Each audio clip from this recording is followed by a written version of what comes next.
It's totally okay. We're live. We're alive.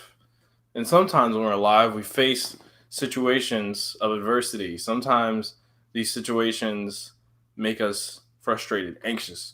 Sometimes we want an answer from a universe that sometimes will just throw vague generalities at us and hope that we figure it out.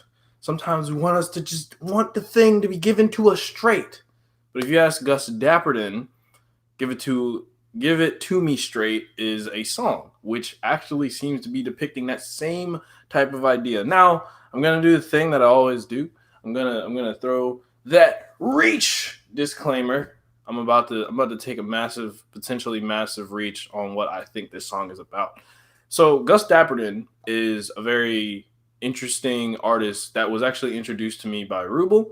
If you don't know who Ruble is, they are a person who I have done a few collaborative sashimi thoughts slash other ones. They were in an original one that I did in which we talked about Childish Gambino. I think that was on my first. And the most recent one was Steve Lacy's Inside. Now, after being introduced to Gus Dapperton, I was like, oh, this is cool. He's got like real weird, funky style. And it all kind of comes together. And I guess he kind of makes me think about Napoleon Dynamite if Napoleon Dynamite had a music career. And the thing that I liked about this song was that initially I didn't get it. I had no idea what this was about. I just thought, okay, Give It To Me Straight implies that this song will be trying to talk about, hey, I want an answer about something. And typically what this is sort of referring to emotionally is wanting catharsis for some type of situation. Sometimes in our lives, there are things that we are embroiled within that never seem to have a real accurate answer. And sometimes in life, we don't get those answers. But the thing that I noticed particularly about this song is that it embodies that narrative characteristically through the music. It doesn't really use lyrics to do that. The first of all, the very first thing that tipped me off was like, we're like 18 seconds in, and the only thing is just this little very, very, very basic beat. There wasn't any layering yet, and then other instruments started to come in, and so like for 18 seconds, you're kind of think like before the other instruments start to arrive, you're starting to think like, okay, what is taking this song so long to start? And it's kind of similar to the idea of an expectation. What is taking so long for me to get this like catharsis, this answer, whatever that might be? And then that's when anxiety starts to show up. And so you get all these different instruments existing as sort of deflection. There's anxiety on two sides. Someone might be avoiding giving you an answer because it might affect you in a way that either they are planning for or they are not planning for. They don't know how you might react to this new information. Same with trying to get an answer. You're terrified because you're like, oh my God, what if it's the worst thing ever? What if it's like the best thing ever? I need to know so that I can move on with my life. It's not that these non-answers freeze you, it's that they stress you out. So the only way to really get unstressed is to get an answer, even if it might be the worst thing in the world. So what's interesting is the lyrics on here are completely sparse. Like there's only, or not sparse, that's the wrong word to say. They're skeletal. There's only literally he only repeats like the chorus once or twice and then vanishes within the song again.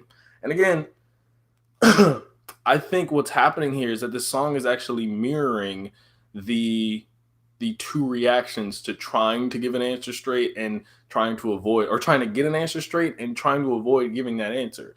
This song is deflection and dissension in one go. Like you're getting stuck in this ocean of the instruments.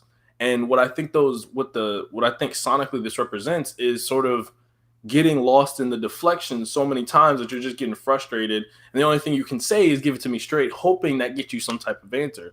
And this is even furthered by the only few lyrics being, I hate that, like, well, not, he doesn't say that I hate it, but he basically says, you never give me anything straight.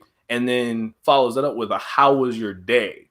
Immediately, we are given the only real kind of illustration word wise we're given is a deflection. It's just like, why don't you give me anything straight? Well, how was your day? that's not really answering the question. Instead, it's kind of letting yourself get loose. And then after hearing him say that a couple times, he vanishes and the music takes over again. The distractions resurface or the anxiety resurfaces, and you're trying to figure out the answer, or you're trying to figure out how to avoid the answer, and both of you, these either you're on one side or the other, both of you are getting lost within that kind of that ocean and just trying to navigate it. And what happens is you don't get an answer. Gus Dapperton does not provide an answer at the end of the song. It just fades out. And it's like, wait a second, okay. Basically, he doesn't do the thing that he's demanding. He doesn't give it to you straight. There's no answer. We don't find out how his day was. Hopefully it was a good day. Hopefully the one person watching me right now is having a good day too. But yeah, you don't get an answer. And sometimes in life that happens with things where people don't give you everything straight. Sometimes there are just unanswered plot lines.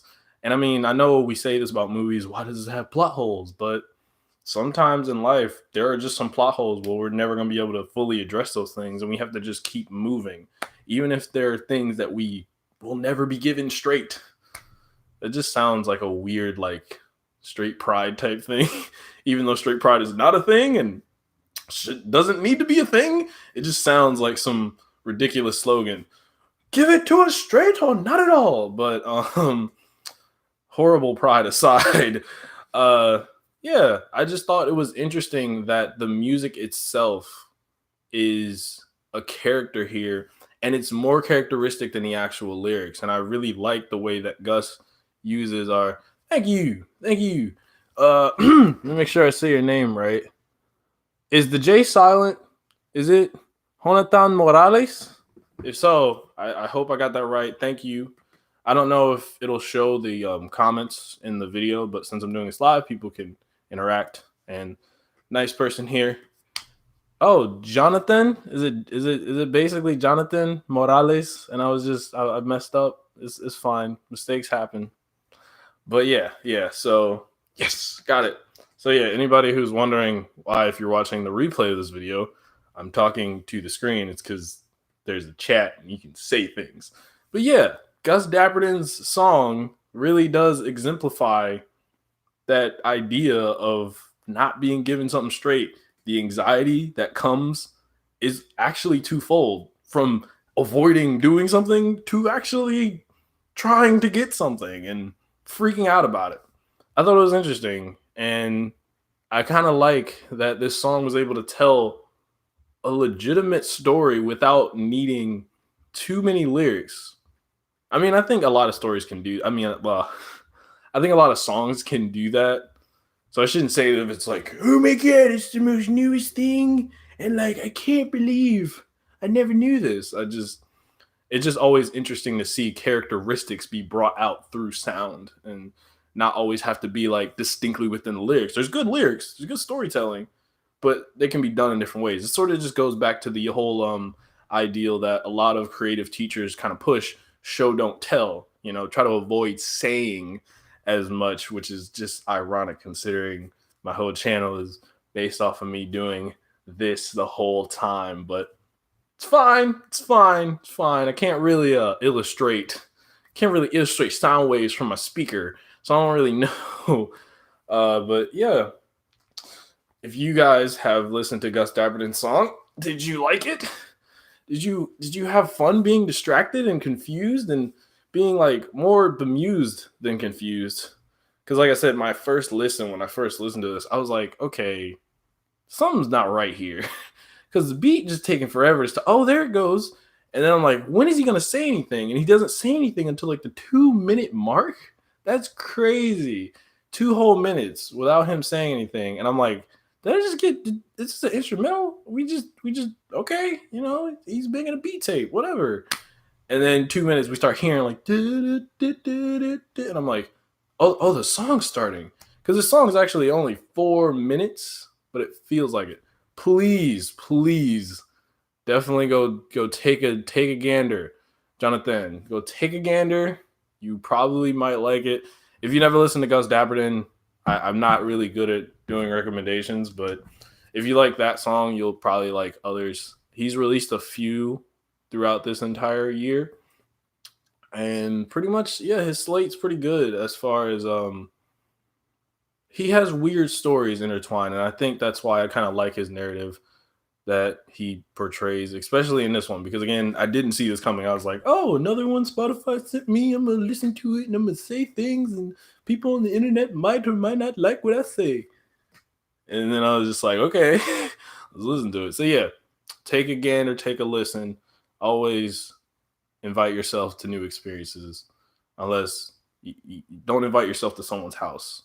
Just new experiences is like invite yourself to go out and try new things, but don't do anything crazy. Yeah, no, I like this song. I like it because it was a new way to like piece something together. And again, as I said in the beginning, I did my reach disclaimer, so this might be an entire reach. I might be fantastic in for Mr. Fantastic in all over the place. You know what I'm saying? I listened to dubstep and sabaton. Um, hmm.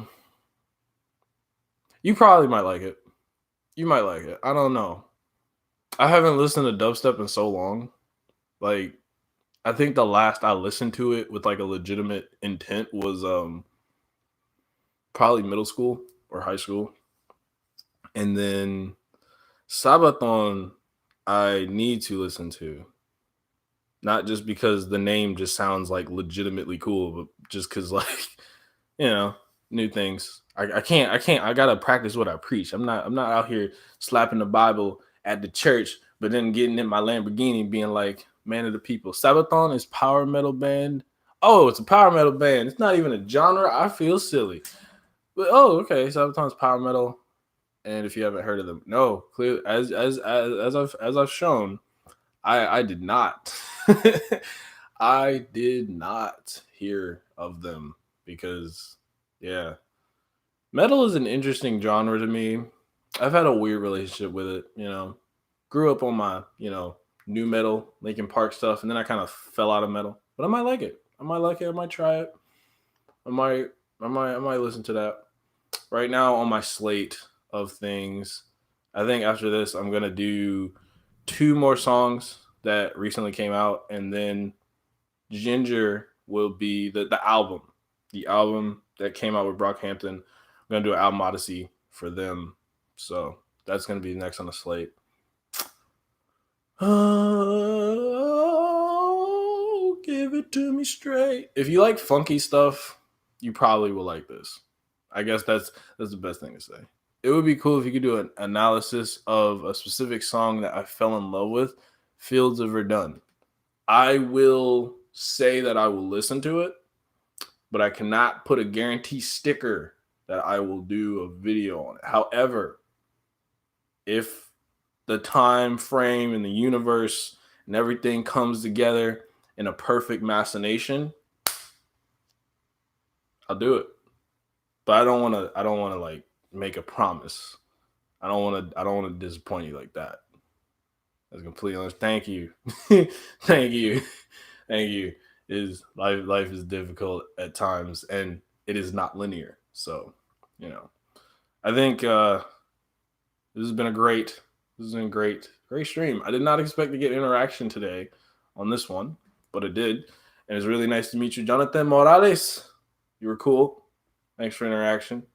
I think I'm gonna go and I'm gonna listen to the other song. I might do two in a row. So if you want to come back for that one, I'll be here probably. And Chelsea. Wait, what? Chelsea? Was there a Chelsea in the house? I know there was a Corey in the house. That's a bad joke, but it's okay because I don't know how dated that joke is, considering I don't remember when Corey in the house even came out. But I just did it. I made that joke, and I'm gonna sit there and seep in that joke. Whew. I feel like We both are here together. Oh, there's two people. But it says there's one. It says there's one right here on this thing. It says there's one. This is the advantages of having your Mac attached to your TV. I see one. Okay, now I'm pointing at the time frame. I see one. This is kind of hilarious because like when this video is offline and people replay it, I'm just gonna be pointing to nothing. Be pointing to nothing. but someday, I'll point to something, and that is what matters. Two people watching for one account. Oh, man. Oh, the revelation. The revelation just punched me in the face. It took all my money. But you know what? That's how we're going to leave it. This is how we're going to do it. Well, this guy says, sometimes you never get anything straight. But if you're live streaming your thoughts on a song from Gus Dapperton, you may get interaction with a cool pair of people who go under the moniker Jonathan Morales and Chelsea, and they will give it to you straight. Thanks for your money. What? I don't even know. I don't even know. All right. Everyone have a great day.